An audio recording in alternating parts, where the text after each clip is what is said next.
I'm the kind of guy who gets suspicious if my sandwich is cut evenly. So when my wife Emily started humming while doing laundry, something she'd never done in our 8 years of marriage, every alarm bell in my thick skull started clanging like a fire station at rush hour. My name is Sam Callahan, and I manage construction projects for a living. That means I spend my days dealing with contractors who lie about deadlines, suppliers who promise miracles, and city inspectors who treat building codes like suggestions. In other words, I'm pretty good at spotting bullshit. Emily's bullshit started small. Late nights at the office became mandatory team meetings. Her phone, which used to sit on the kitchen counter like a sleeping cat, suddenly lived in her purse with the ringer off. She bought new underwear, the kind that costs more than my work boots and serves about as much practical purpose. "You're being paranoid, Sam," she'd say when I asked about her new habits. "Can't a woman want to feel good about herself?" "Sure, Emily, and I'm the Queen of England." The first real red flag came on a Tuesday night in March. I was in the garage, fixing a leaky pipe that our landlord had been ignoring for 3 months, when I heard Emily on the phone in the kitchen. Her voice had that breathy quality she used to reserve for me, back when we still talked about things other than mortgage payments and whose turn it was to take out the trash. "I know, Rick, but we have to be careful," she was saying. "Sam's already asking questions." Rick, her college boyfriend, the guy she'd described as ancient history when we first started dating. Ancient history doesn't usually call married women at 9:30 on a Tuesday night. I dropped my wrench and it clattered against the concrete floor like a gunshot. The conversation in the kitchen stopped abruptly. "Sam? Is everything okay out there?" "Just peachy," I called back, pipes being stubborn, like my wife, apparently. Over the next few weeks, I started paying attention, really paying attention. Emily would disappear into the bathroom with her phone for 20-minute showers. She'd volunteer to run errands that used to be my job, grocery shopping, picking up dry cleaning, anything that got her out of the house with her phone. My best friend Dave works security at the mall and has a suspicious mind that makes mine look trusting. When I mentioned Emily's new habits over beers one Friday night, he nearly choked on his Budweiser.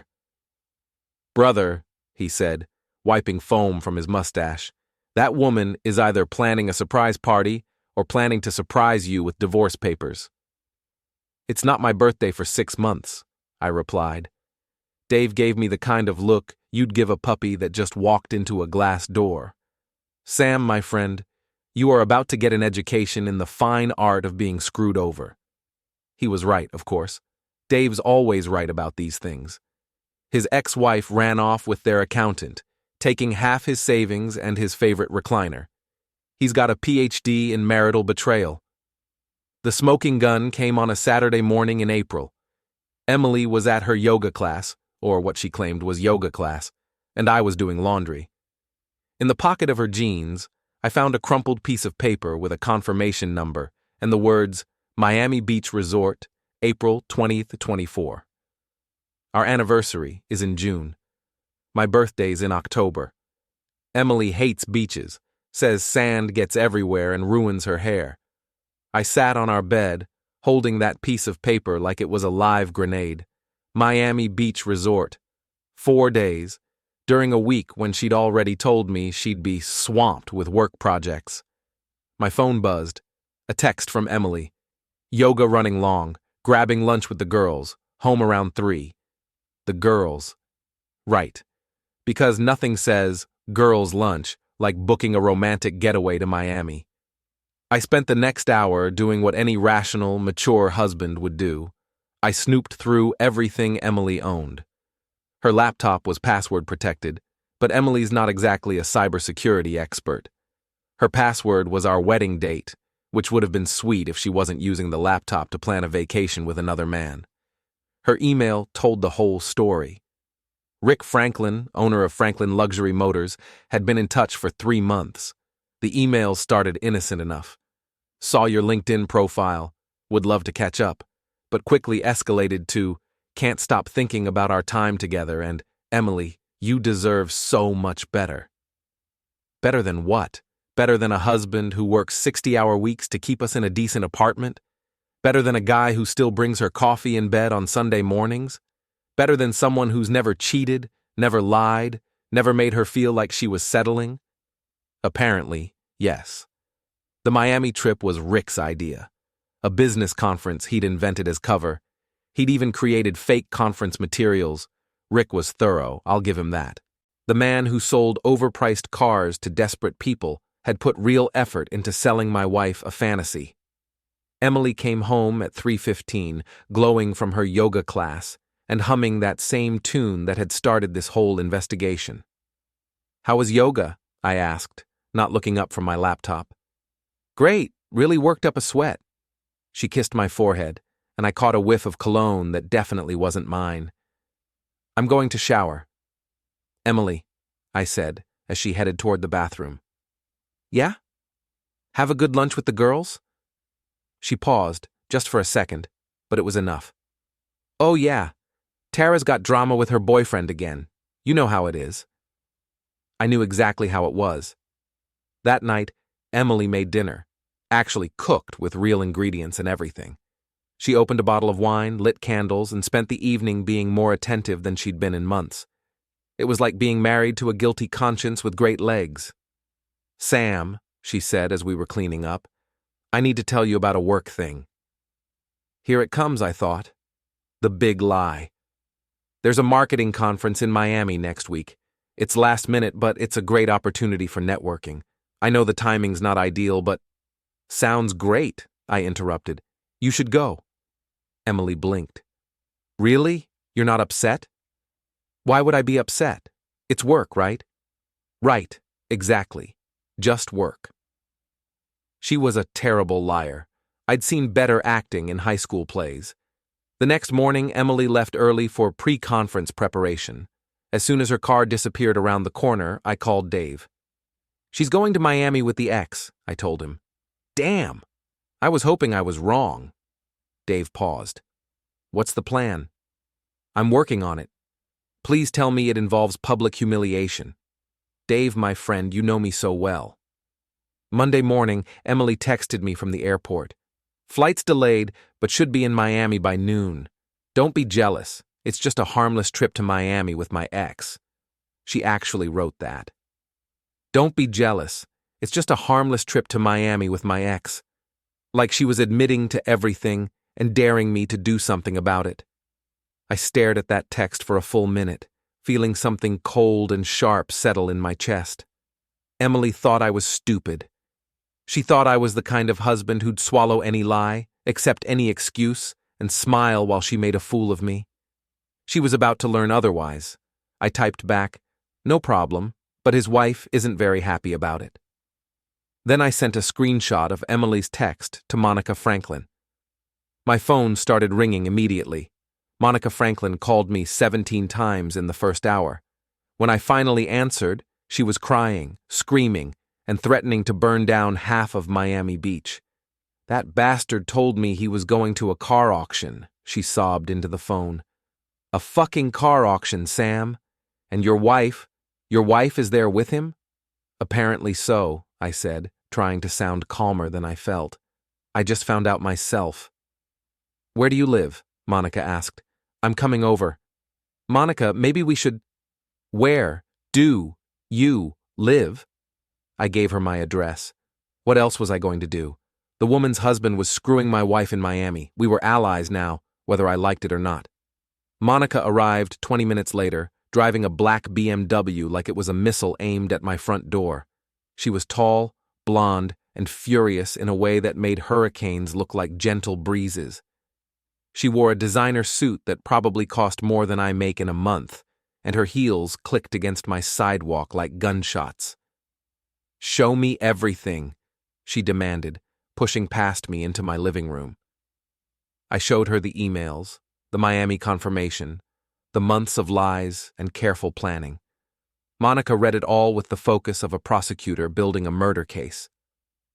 "This is good," she said, photographing everything with her phone. "This is very good." "Good?" Rick's been cheating for years. I knew it, but I could never prove it. This time, I've got proof. She looked up from her phone. And your wife just handed us everything we need to destroy them both. Monica, I don't want to destroy anyone. I just want… You want what?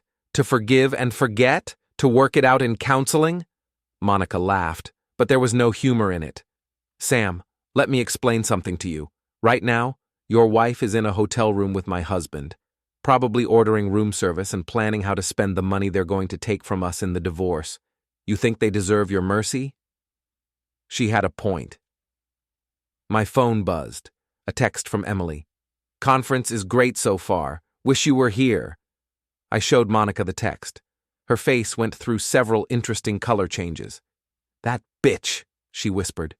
That absolute bitch. Monica, no, Sam. They want to play games? Let's play games. Before I could stop her, Monica was typing on her phone. Fast. What are you doing?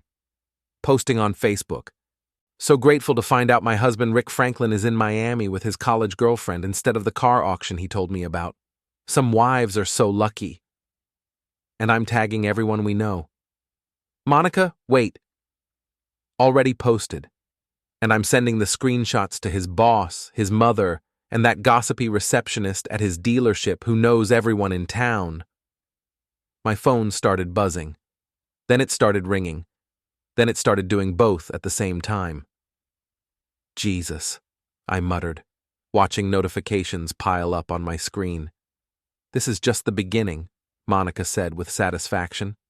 By tonight, everyone in 3 counties is going to know what Rick and Emily are up to. She was right. By 5 o'clock, my phone had exploded with calls, texts, and social media notifications. Emily's co-workers, our neighbors, people I hadn't talked to in years. Everyone wanted to know if it was true, if Emily was really cheating, if I was okay. My neighbor, Mrs. Patterson, knocked on my door with a casserole and a hungry expression. Sam, dear, I heard about Emily, she said, pushing past me with the practiced ease of a professional busybody. I always thought there was something off about her. The way she'd leave the house all dressed up, claiming she was going to work. And that new car she's been driving. Where did that come from? What new car? Mrs. Patterson's eyes lit up. She lived for moments like this. Oh, you didn't know? She's been driving a red sports car on weekends. Parks it 2 blocks over like she doesn't want you to see it. I thought it was strange. A red sports car. Rick sold cars for a living. The pieces were clicking together like a jigsaw puzzle made of betrayal and lies.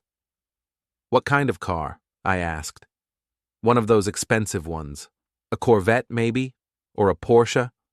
I don't know cars, but it was definitely the kind that costs more than my house. After Mrs. Patterson left with her empty casserole dish and a head full of fresh gossip, I sat in my living room and tried to process everything. Emily wasn't just cheating. She was living a completely separate life, a life with expensive cars and Miami vacations, and God knows what else. My phone rang. Dave. Dude, Facebook is going insane, he said without preamble. Monica Franklin just declared World War III on your wife. I noticed. This is beautiful, Sam. I mean, it's terrible for you personally, but from a revenge perspective, this is art. It doesn't feel like art. It feels like my life is imploding. Your life was already imploding. Now it's imploding publicly, which means Emily can't control the narrative. She can't gaslight you or make you think you're crazy. Everyone knows what she did. Dave was right. For months, Emily had been making me feel like I was paranoid, jealous, imagining things. Now the whole world could see that I'd been right all along. So what's next? I asked. Now we wait for Emily to call. I didn't have to wait long. At 7:30, my phone rang with Emily's ringtone. Sam? Her voice was shaky, panicked. What's happening? Monica Franklin is posting crazy things about me on Facebook, and people are calling me a homewrecker. What did you tell her? I told her the truth, I said calmly. That you're in Miami with her husband. It's not what you think. Emily, you texted me that you were on a harmless trip with your ex. What am I supposed to think? It's a conference. Rick just happens to be here too, and we ran into each other. Emily. What? Stop lying. I've seen the emails. I know about the planning, the fake conference, all of it. I know about the car Rick's been letting you drive. I know this has been going on for months. Silence. Long, heavy silence. Sam, I can explain. No, I said. You can't. You can try, but you can't explain 3 months of lies. You can't explain sneaking around behind my back. You can't explain making me feel crazy for noticing that my wife was acting like a stranger. Please, Sam, don't do this.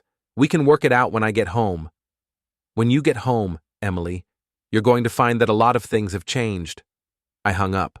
My phone immediately started buzzing with texts from Emily, but I ignored them. Instead, I called my bank and moved our joint savings into my personal account. I called our landlord and explained that Emily would be moving out. I called a locksmith and scheduled them to change our locks tomorrow morning. If Emily wanted to play games, I was going to play to win. Around 9 o'clock, Monica called again. Rick's been trying to reach me all evening, she said. I'm not answering. Let him sweat. How are you holding up? Better than I expected. You know what the funny thing is? I'm not even surprised. I've known Rick was a cheater for years. I just didn't care enough to do anything about it. She paused. But this time is different. Why? Because this time, he made the mistake of cheating with someone stupid enough to text her husband about it. Emily just gave us everything we need to take them both down.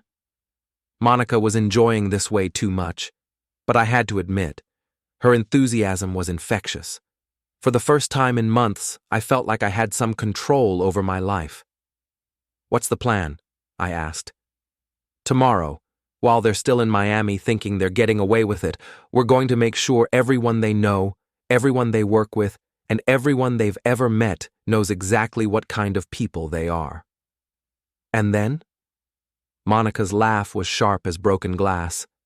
And then, Sam, we're going to watch their whole world fall apart.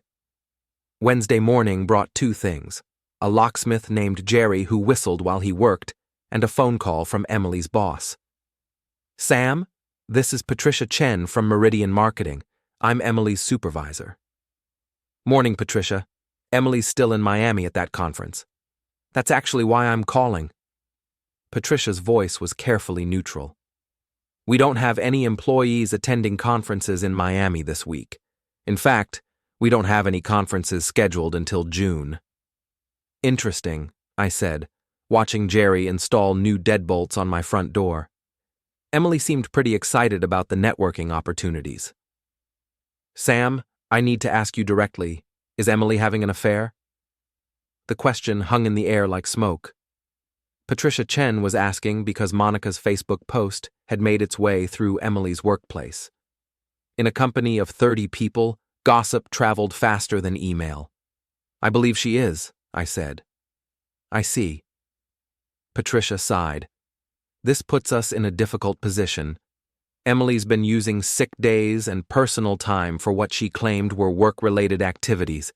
If she's actually been conducting a personal relationship on company time, that's between you and Emily, I said. But if you need documentation of her actual whereabouts, I might be able to help. After Patricia hung up, Jerry finished with the locks and handed me a set of shiny new keys. Changing locks on a cheating spouse? He asked with a grin. I do about 3 of these a week. Word of advice, change your garage door code too. They always remember the garage door code. Smart man, Jerry. By noon, I was at my job site, trying to focus on a foundation pour that was already 2 days behind schedule. My phone kept buzzing with updates from Monica, who had apparently decided to make destroying Rick and Emily her full-time job. Rick's dealership got 15 calls this morning asking if it's true that Rick Franklin is a cheater, she texted. His boss is not happy. Then, posted the hotel photos on Instagram. You know, the ones Emily posted on her story, tagged Rick in all of them, His family is asking questions. Then, Emily's mother called me. She wants to know if the rumors are true. I told her to ask Emily. Monica was thorough. I had to give her that. Around 2 o'clock, Dave showed up at my job site with coffee and a shit-eating grin. "You're famous," he announced, handing me a cup. "The whole story's all over social media. Miami-Gate is trending locally. That's not a real hashtag. It is now. Monica Franklin is a social media genius. She's got people following this story like it's a soap opera." I pulled up Facebook on my phone. Monica had indeed created a hashtag, and people were using it. Emily's co-workers were posting supportive messages for me. Rick's customers were sharing stories about his sleazy sales tactics. Our neighbors were posting photos of Emily leaving the house in Rick's car. Mrs. Patterson had apparently been documenting Emily's affair for weeks without realizing it. Her innocent neighborhood photos, beautiful morning in our lovely community, showed Emily sneaking around in the background like a cheating ghost. "This is insane," I muttered. "This is justice," Dave corrected. "Emily thought she was smarter than you. She thought she could lie and manipulate and you'd never figure it out. Now the whole world knows she was wrong." My phone rang. Emily again. "Sam, please," she said before I could even say hello. "You have to make this stop. People are calling me horrible names. My boss wants to meet with me when I get back. Rick's wife is posting pictures of us everywhere." "Maybe you should have thought about that before you decided to cheat." "It's not cheating. We haven't done anything." "Emily, you're in Miami with another man. You lied to me, you lied to your boss, and you've been sneaking around for months. What would you call it?" "It's complicated." "No, it's not. It's actually very simple. You chose Rick over me. You chose lies over honesty. You chose to blow up our marriage for a weekend in Miami with a car salesman." "Don't call him that." "What should I call him? Your boyfriend? Your future ex-husband's future ex-husband?" Emily started crying. Real tears, not the manipulative kind she used when she wanted something. "Sam, I made a mistake. A huge mistake. But we can fix this. When I get home..." "When you get home, Emily, you'll find that home isn't available anymore." "What does that mean?" "It means I changed the locks. It means I moved the money. It means I'm done being married to someone who thinks I'm stupid." "You can't do that. It's my house too." "Actually, the lease is in my name. The utilities are in my name. The furniture is mine. You can come get your clothes, but you'll need to call first." More crying, then anger. "This is kidnapping. This is financial abuse. I'll call the police." "Emily, you're in Miami with another man, lying to everyone about why you're there. Call whoever you want. I'm sure they'll be very sympathetic." I hung up and immediately got a text from Monica. "Rick just tried to call me. I sent it to voicemail. He sounded panicked." Then another. "Posted Rick's voicemail on TikTok. It's already got 500 views." Dave was scrolling through his phone, laughing. "Dude, Monica is savage. She posted Rick's voicemail where he's begging her to be reasonable and think about their marriage." The comments are brutal. "What are people saying?" Mostly things like, "Should have thought about your marriage before you went to Miami," and "Emily's husband deserves better." "Oh, and someone started a GoFundMe for your legal fees." "That's ridiculous. It's up to $300. Wednesday night, I sat in my newly secured apartment, eating takeout Chinese food and watching my phone blow up with notifications. Emily had posted her own Facebook statement, a long, rambling explanation about misunderstandings and jumping to conclusions that convinced exactly no one. The comments on her post were a mix of support from her mother and sister and brutal honesty from everyone else. "Girl, you're in Miami with another woman's husband. What did you expect?" wrote her co-worker Tara. "Sam deserves better than this," posted our neighbor Jim. "Rick Franklin sold me a lemon 3 years ago. This doesn't surprise me at all," added someone I didn't recognize. Thursday morning, Emily and Rick were scheduled to fly home. I knew this because Monica had found their return flight information and posted it on Instagram with the caption, "The cheaters return. Will they Uber together or separately?" I was at work, trying to focus on a plumbing inspection, when my phone rang. Unknown, Miami number. "Sam, it's Rick. Rick Franklin." I almost hung up, but curiosity got the better of me. "What do you want, Rick?" "Look, man, I think there's been a misunderstanding. Emily and I are just friends. We're not doing anything inappropriate." "Rick, I've seen the emails. I know about the planning, the fake conference, the car you've been letting her drive. I know you've been working on this for months." "It's not what you think. It's exactly what I think. You're a married man who decided to pursue my wife. You helped her lie to me, lie to her boss, and lie to your wife. You're not a victim here, Rick. You're a predator." "Now wait just a minute. No, you wait. You're about to find out what happens when you mess with the wrong family. Monica's already destroyed your reputation.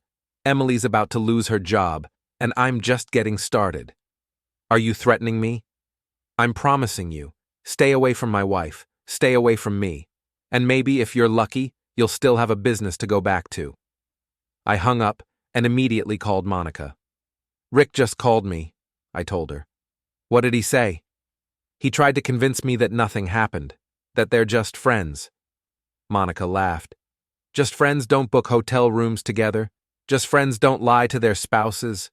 Just friends don't spend 3 months planning secret vacations. What's the latest on your end?" "Rick's dealership is in full damage control mode. His boss called me this morning, asking if there was anything they could do to resolve this situation quietly. I told him to fire Rick and we'd call it even." "Will they do it?" "They're a family business, Sam. They can't afford to have a cheating scandal attached to their name. Rick's done." Thursday afternoon, Emily texted me. "Landing at 6 p.m., we need to talk." I texted back, "Call first, the locks are changed." "This is insane, Sam. I'm your wife." "You're my cheating wife. There's a difference." At 6:30, Emily called from our apartment parking lot. "Sam, I'm outside. Please let me in." "Are you alone?" "Yes." I looked out the window. Emily was standing by her car, looking smaller and more defeated than I'd ever seen her. For a moment, I almost felt sorry for her. Then I remembered the 3 months of lies, the secret car, the fake conference, and the feeling of being made to feel crazy for noticing my own wife's betrayal. "You can come up," I said. "But this isn't a negotiation." Emily knocked on the door like a stranger. When I opened it, she looked around our apartment like she'd never seen it before. "You really changed the locks," she said. "I really did."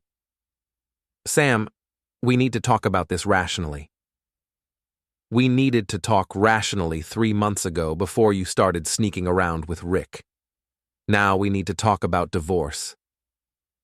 Emily sat down on our couch and started crying again. This time, I didn't feel sorry for her.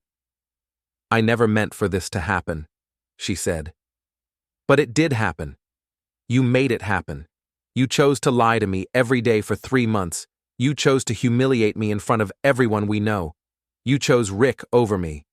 It wasn't like that." "Emily, stop. Just stop lying. I've seen the emails. I know about the planning. I know you've been driving his car and meeting him for months. I know the Miami trip was your idea, not his. I know everything." Emily looked up at me with red, swollen eyes. "How?" "Because you're not as smart as you think you are, and because you married someone who's not as stupid as you thought he was." We sat in silence for a few minutes. Finally, Emily spoke. "What happens now?" "Now you get your stuff and find somewhere else to live. We'll figure out the divorce details later." "Sam, please." "Emily, it's over. It was over the moment you decided to get on that plane to Miami. Everything since then has just been cleanup."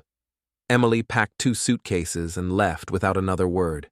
As I watched her car disappear around the corner, my phone buzzed with a text from Monica. "Rick moved out tonight. Took one bag and his golf clubs. Pathetic. Then another. Want to grab a drink? I think we've earned it. I looked around my empty apartment, at the new locks and the changed life and the wreckage of an 8-year marriage. Sure, I texted back. I think we have. Friday morning brought Emily's counterattack. She'd spent the night at her sister's house, apparently plotting her comeback strategy with the desperation of a general whose army had already surrendered. The first salvo came via Facebook, a long, emotional post about abusive husbands and financial manipulation, and being locked out of her own home.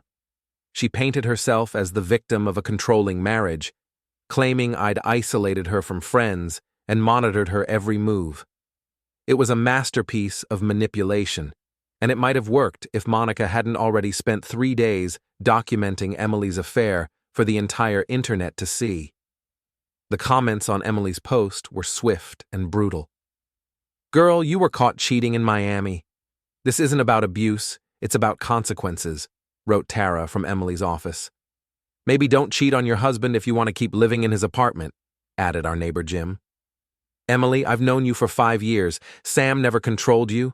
You controlled him," posted Dave, bless his loyal heart. By noon, Emily had deleted the post, but screenshots live forever. Monica had captured the whole thing and posted it on her own Facebook with the caption, "When cheaters try to play victim." I was at my job site, trying to focus on a concrete delivery that was 3 hours late, when my phone rang. Emily's sister, Jessica. "Sam, you need to stop this," she said without preamble. "Emily is devastated. She's been crying all night. Jessica, Emily cheated on me. She lied to me for months. She went to Miami with another woman's husband. What exactly am I supposed to stop? This social media campaign, this public humiliation, you're destroying her life." "I'm not doing anything, Jessica. Emily destroyed her own life when she decided to have an affair. I'm just not covering for her anymore." She made a mistake. She made 100 mistakes. Every lie, every secret meeting. Every day she looked me in the eye and pretended to be faithful. Those were all choices. This isn't a mistake. It's a pattern. Jessica hung up on me. 20 minutes later, Emily's mother called. "Sam, dear, I think there's been a misunderstanding," she said, in the sweet voice she used when she wanted something. "Emily says you've been having problems, and maybe she handled things poorly, but surely you can work this out."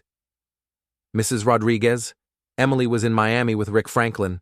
She lied to me, she lied to her boss, and she lied to you. There's no misunderstanding." "Well, yes, but marriage is about forgiveness. Marriage is about honesty. Emily stopped being honest with me months ago." "Sam, please, Emily loves you. She just got confused. Emily loves the idea of having a safety net while she explores other options.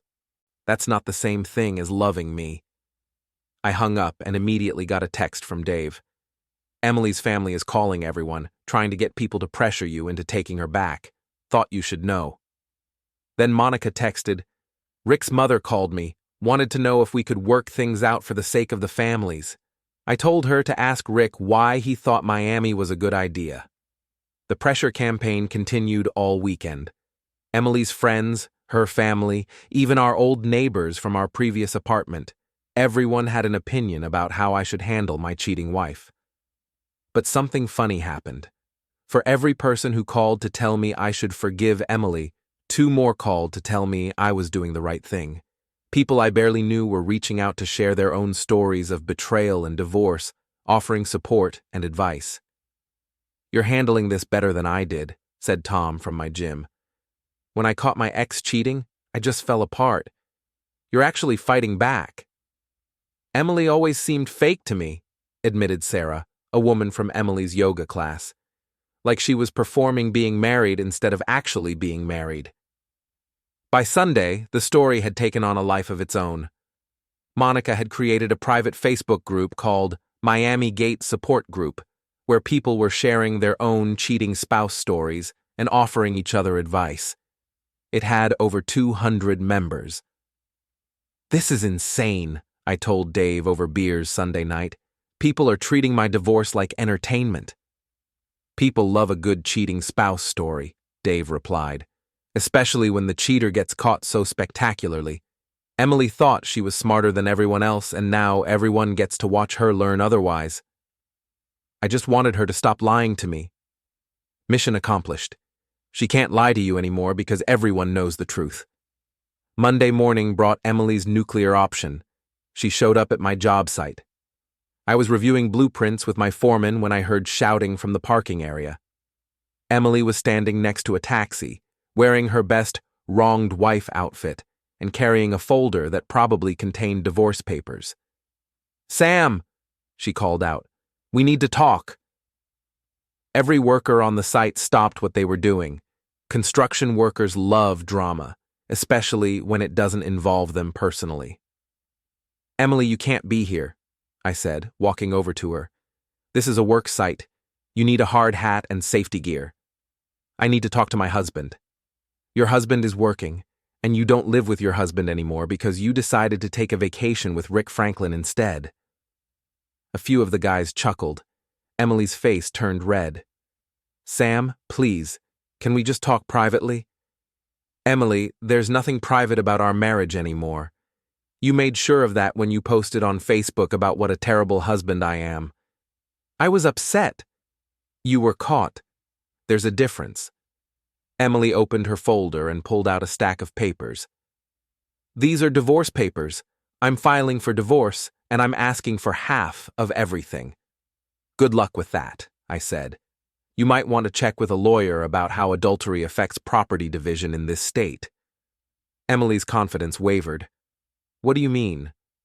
"I mean, you might want to think about whether those Miami hotel photos are going to help or hurt your case." One of my workers, a guy named Tony who'd been divorced twice, whistled low. "Damn, Sam, you did your homework." Emily looked around at the circle of construction workers watching her, like she was a particularly entertaining reality show. "This is harassment." "This is consequences," I replied. "You want to talk? Call me. You want to serve me papers? Have your lawyer call my lawyer. But don't show up at my job and make a scene." "Your lawyer? You don't have a lawyer?" I smiled. "I do now. Monica Franklin recommended hers. Apparently she specializes in cases involving adultery." Emily's face went pale. She grabbed her papers, climbed back into the taxi, and left without another word. Tony clapped me on the shoulder. "Brother, that was beautiful. Your wife just learned what happens when you bring drama to a construction site." "Ex-wife," I corrected. "Even better." That afternoon, Monica called with an update. "Rick hired a lawyer, some expensive guy from downtown who specializes in reputation management." "What does that mean?" "It means Rick's going to try to claim he's the victim of a vindictive ex-wife. He's going to say, 'I'm making everything up because I'm jealous and unstable.'" "Will that work?" "Not when I have 3 months of emails, hotel receipts, and Emily's own text messages admitting to the affair. Rick's lawyer is expensive, but he's not a magician." "What about Emily?" "Emily can't afford a good lawyer. She's been out of work for a week, and Rick's not exactly in a position to help her financially. She's going to have to use a public defender or represent herself." "This feels like overkill." "Sam, they didn't just cheat. They planned to humiliate you, take your money, and leave you with nothing. Emily was already talking to Rick about moving in together after the divorce. They thought you were too stupid to figure it out and too weak to fight back. This isn't overkill. This is justice." Monica was right, of course. Emily and Rick hadn't just had an affair. They'd planned a future together at my expense. They'd calculated that I'd be too devastated or too proud to make their betrayal public. They'd miscalculated. Tuesday brought the final escalation. Rick showed up at my apartment. I was eating dinner and watching the news when someone started pounding on my door. Through the peephole, I could see Rick Franklin, looking like he hadn't slept in days. "Sam, open the door. We need to talk man to man." I opened the door but kept the chain lock engaged. "Rick, you're not supposed to be here.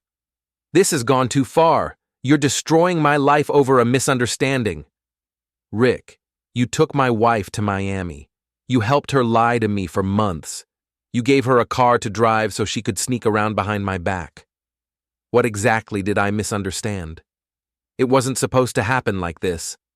How was it supposed to happen? You were going to steal my wife quietly?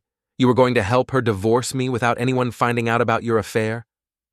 Rick looked desperate, wild-eyed. Monica froze all our accounts. She's trying to take everything. Maybe you should have thought about that before you decided to cheat on her. You don't understand. I love Emily. Rick, you're a married man who seduced someone else's wife. You don't love Emily. You love the thrill of getting away with something. That's not true. Then why didn't you divorce Monica first? Why all the sneaking around? If you really loved Emily, you would have handled this honorably. Rick stared at me through the gap in the door. You're enjoying this. Rick, I'm surviving this. There's a difference. He left without another word, but I could hear him making phone calls in the hallway. 20 minutes later, my phone rang. Sam, this is Detective Williams with the city police. We got a call about a harassment complaint. Can you tell me what happened? I explained the situation, the affair, the divorce, Rick showing up at my door. Detective Williams listened patiently. Mr. Callahan, did you threaten Mr. Franklin in any way?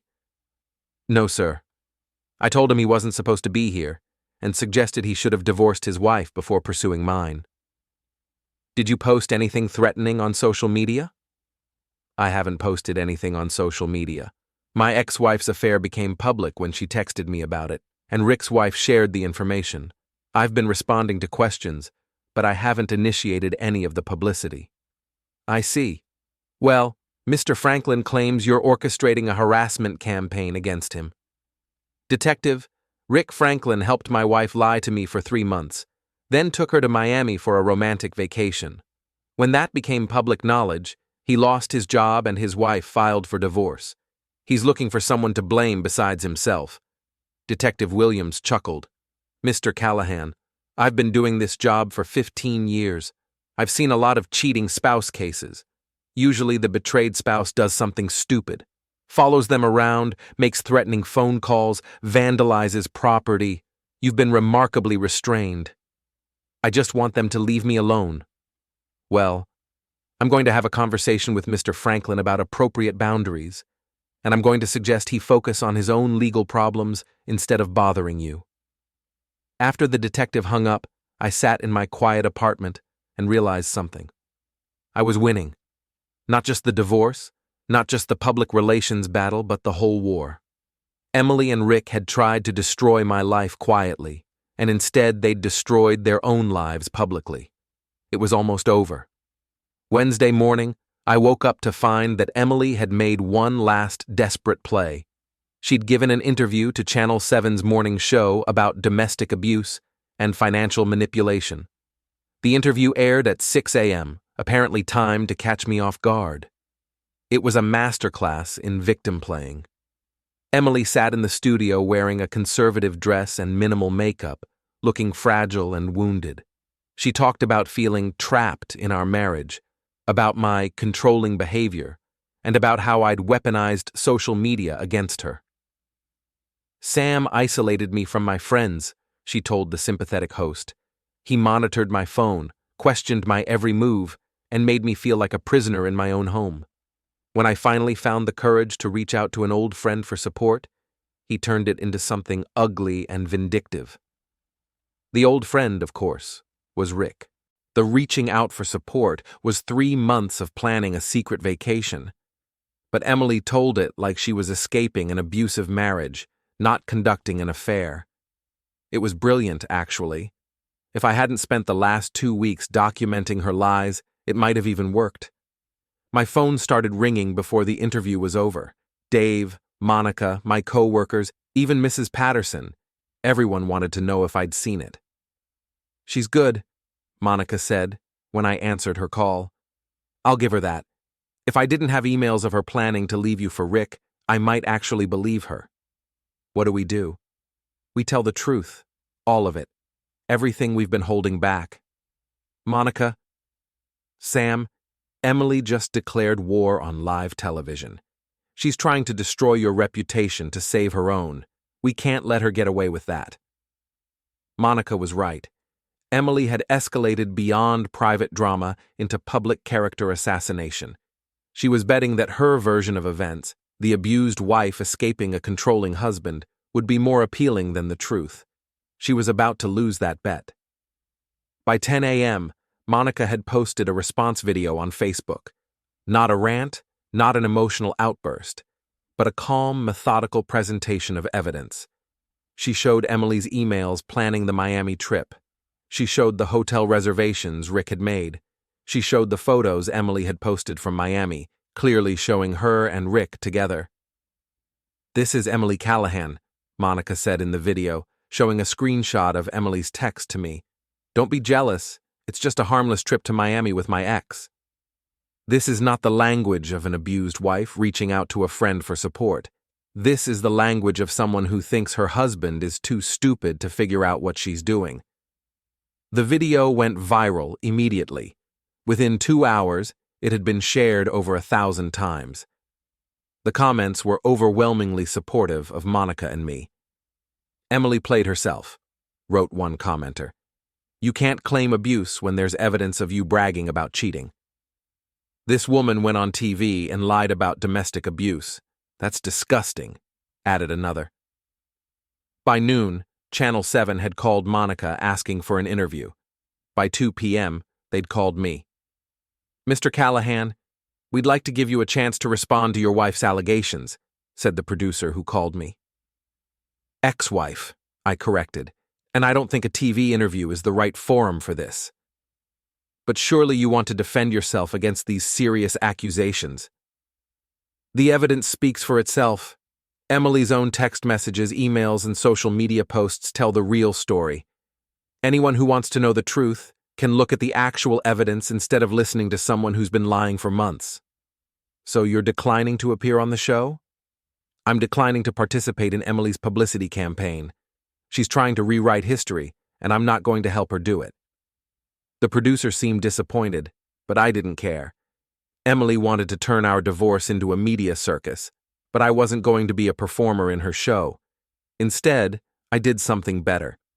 I called my lawyer, Monica's recommendation, a sharp woman named Janet Morrison who specialized in high-conflict divorces. "Janet, Emily just went on TV claiming I'm abusive. What are our options?" "Well, Sam, the good news is that she just created a public record of false statements. If she makes these same claims in court, we can use the TV interview to impeach her credibility." "What do you mean?" "I mean, Emily just gave us everything we need to destroy her case. She's claiming abuse, but we have evidence of her conducting a months-long affair. She's claiming financial manipulation, but the bank records show she was spending money on hotels and dinners with Rick. She's claiming isolation, but her own social media shows her going out constantly. So this actually helps us?" "Sam, Emily just committed legal suicide on live television. Her lawyer is probably having a panic attack right now." Janet was right. By Thursday morning, Emily's lawyer had called asking for a settlement conference. Emily wanted to resolve things quickly and quietly now that her media strategy had backfired. "She's scared," Monica told me over coffee Thursday afternoon. "The TV interview was supposed to generate sympathy and pressure you into a favorable settlement. Instead, it just gave you more ammunition." "I almost feel sorry for her." "Don't. Emily made her choices. She chose to lie, she chose to cheat, and she chose to try to destroy your reputation when she got caught. She's not a victim, Sam. She's a perpetrator who got outplayed."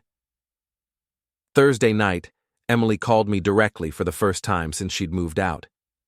"Sam, we need to talk." "Emily, you went on TV and called me abusive. I think we're past talking. I was hurt and angry. I said things I didn't mean." "You mean you lied on television the same way you lied to me for 3 months? Please, Sam, can we just end this? I'll take whatever you think is fair. I just want it to be over." "Emily, you don't get to control the timeline anymore. You don't get to decide when this ends or how it ends. You gave up that right when you decided to cheat on me. I'm sorry. I'm really, truly sorry. I know you are. You're sorry you got caught. You're sorry it became public. You're sorry your plan didn't work. But you're not sorry you did it. That's not true. Emily, if you hadn't gotten caught, you'd still be lying to me right now. You'd still be planning your future with Rick. You'd still be treating me like I was too stupid to figure out what you were doing. Silence. The divorce will be finalized when it's finalized, I continued. You'll get what the law says you're entitled to, minus whatever penalties apply for adultery. If you want it over faster, you should have thought about that before you went to Miami. I hung up and immediately got a text from Monica. Rick's moving back in with his mother. His lawyer dropped him as a client. Why? Because Rick can't pay his bills anymore. Lost his job, lost his wife, lost his house. Turns out cheating is expensive. Friday brought the final piece of Emily's downfall. Her former boss, Patricia Chen, called to let me know that Emily had been terminated for cause. We completed our investigation into Emily's use of company time and resources, Patricia explained. She was conducting personal business during work hours, using company equipment for personal communications, and falsifying timesheets. We had no choice but to terminate her employment. Will this affect her ability to find another job? Sam, Emily went on television and made false accusations against her husband. Then evidence came out proving she was lying. Her reputation in this industry is finished. So Emily had lost her marriage, her job, and her reputation. Rick had lost his job, his marriage, and his business relationships. They'd gambled everything on a weekend in Miami, and they'd lost everything. That evening, I was cleaning out the last of Emily's belongings from our apartment when I found something interesting, a notebook hidden in her dresser drawer. It was full of plans, not just for the Miami trip, but for her entire exit strategy. Emily had been planning to leave me for 6 months. She'd calculated how much money she could take, where she would live, how she would explain it to friends and family. She'd even written out scripts for difficult conversations. On the last page, she'd written, "Sam will never see this coming. He's too trusting and too lazy to pay attention. By the time he figures out what's happening, it'll be too late." I took a photo of that page and sent it to Monica. "Wow," she texted back. "Emily really thought you were stupid." Yeah, she was wrong about that. She was wrong about a lot of things. Saturday morning, I woke up in my quiet apartment and realized something. It was over. Emily was gone, Rick was gone, and I was free. Free from lies, free from manipulation, free from feeling crazy for noticing my own wife's betrayal. My phone buzzed with a text from Dave. "Want to grab breakfast? I'm buying. We're celebrating your victory." "What victory?" "Sam, you just won the most public divorce in city history. Emily and Rick tried to destroy you, and instead they destroyed themselves. That's not just a victory, that's a masterpiece." Dave was right. Emily and Rick had underestimated me, underestimated Monica, and overestimated their own cleverness. They'd thought they could lie and manipulate their way to happiness, but they'd forgotten that lies have consequences. As I got dressed to meet Dave for breakfast, I looked around my apartment, my space, my rules, my life, and smiled. Emily had been right about one thing. By the time she figured out what was happening, it was too late. But she'd been wrong about who was going to be sorry. 3 weeks after Emily's disastrous TV interview, I thought the drama was over. Rick had moved back in with his mother, Emily was living with her sister and working at a coffee shop, and Monica and I had settled into an unlikely friendship, built on shared experience and mutual respect for good revenge. I was wrong about it being over. Saturday night, I was at home watching a movie when my security system started beeping. I'd installed cameras after Emily moved out, partly for legal protection, partly because I'd learned not to trust anyone who had keys to my life. The camera showed Emily and Rick standing in my parking lot, looking up at my apartment like they were planning something stupid. Emily was gesticulating wildly, clearly agitated. Rick kept shaking his head, but he wasn't leaving. My phone buzzed with a text from Emily. "We need to talk. Face to face. Tonight." I texted back, "No, we can talk through lawyers. Sam, please, this is important. I have something that belongs to you. Everything that belongs to me is already here. Please, 5 minutes. I promise we'll leave after that." Against my better judgment, I buzzed them up. But first, I called Dave. "Emily and Rick are here," I told him, "together." "That's either really stupid or really desperate." "Probably both. Can you come over?" "On my way." I also texted Monica. "The dynamic duo is at my place. Thought you should know." "Want me to call the police?" "Not yet, but stay close to your phone." Emily knocked on my door exactly like she used to when we were married. 3 quick raps, then 2 more. Some habits die hard. I opened the door but didn't invite them in. Emily looked terrible, thin, pale, with dark circles under her eyes that makeup couldn't hide. Rick looked worse. He'd lost weight, his clothes were wrinkled, and he had the desperate look of a man whose life had completely fallen apart. "Sam," Emily said, "we need to talk about what happened." "What happened is that you cheated on me and got caught. What's to discuss?" "It's more complicated than that." "Emily, you've been saying it's complicated for a month. It's not complicated. You lied, you cheated, you got caught, and now you're dealing with the consequences." Rick stepped forward. "Sam, man, we never meant for things to get this crazy." "Rick, you helped my wife lie to me for 3 months. You took her to Miami.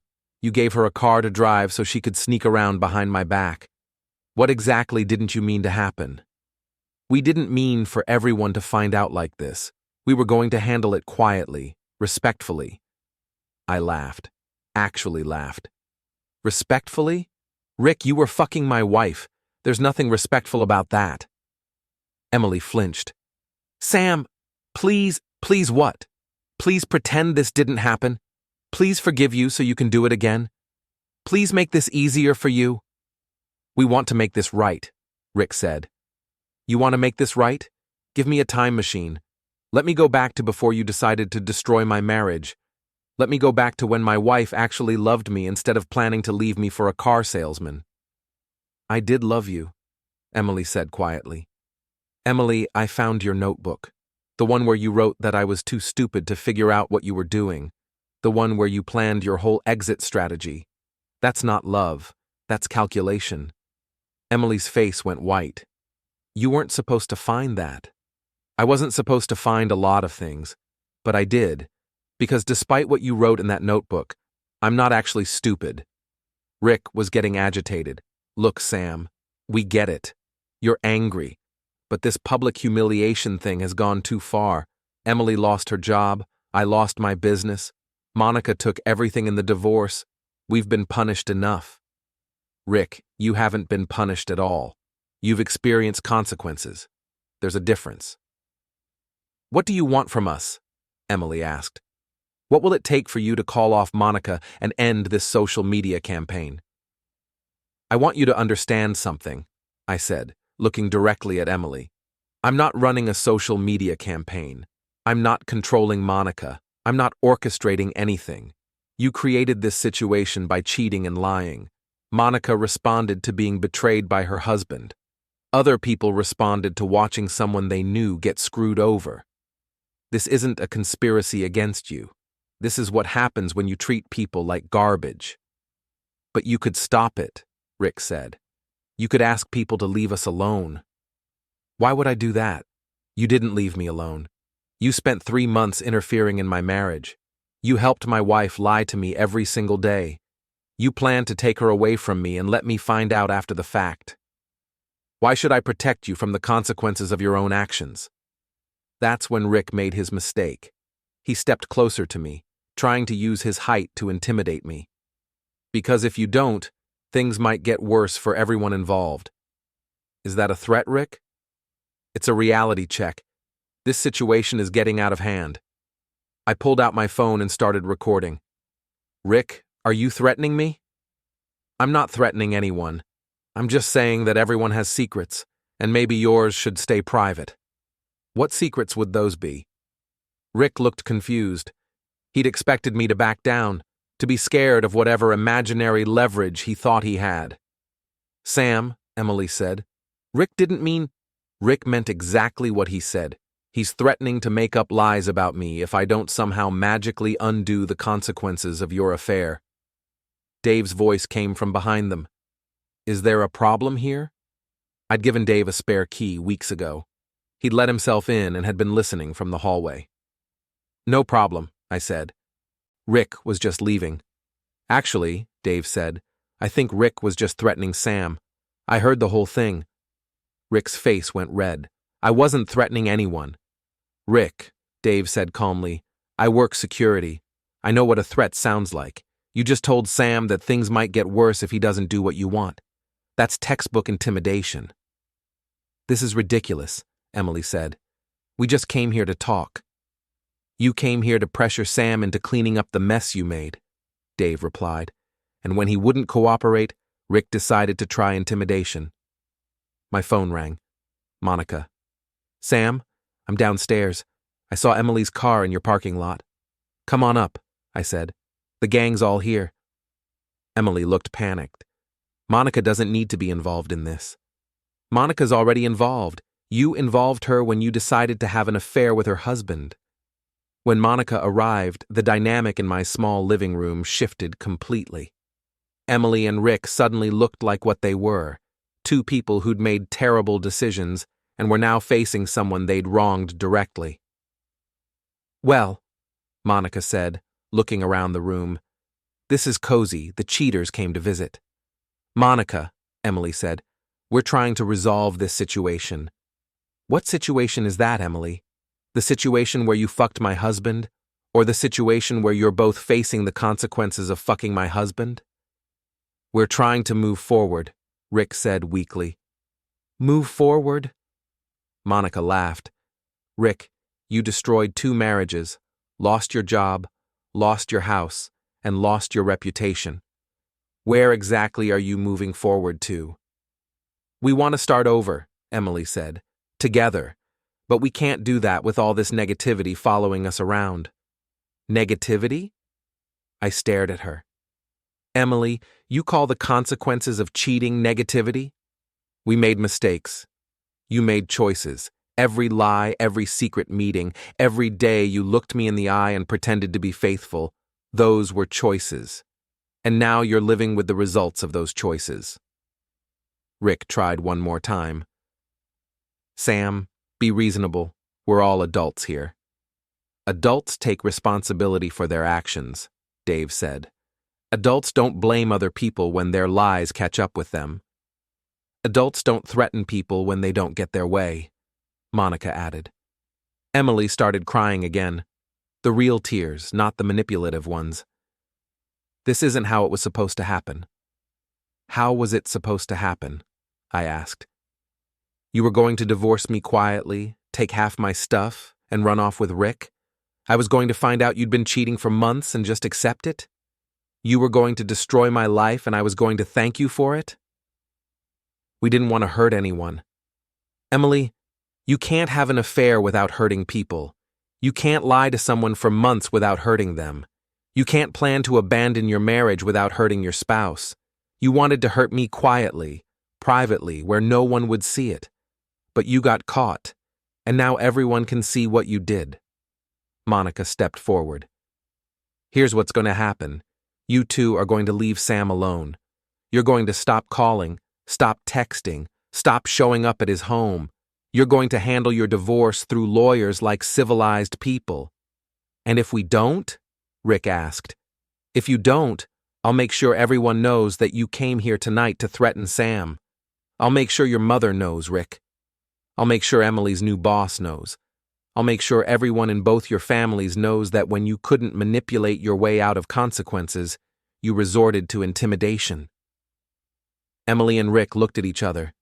They'd come here hoping to pressure me into somehow fixing their reputations, into asking people to forgive and forget.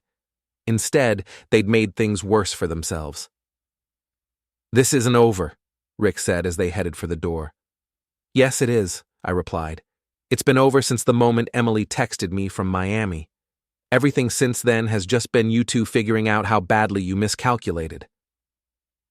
After they left, Dave, Monica, and I sat in my living room processing what had just happened. They're desperate, Monica said. Rick's mother is threatening to kick him out.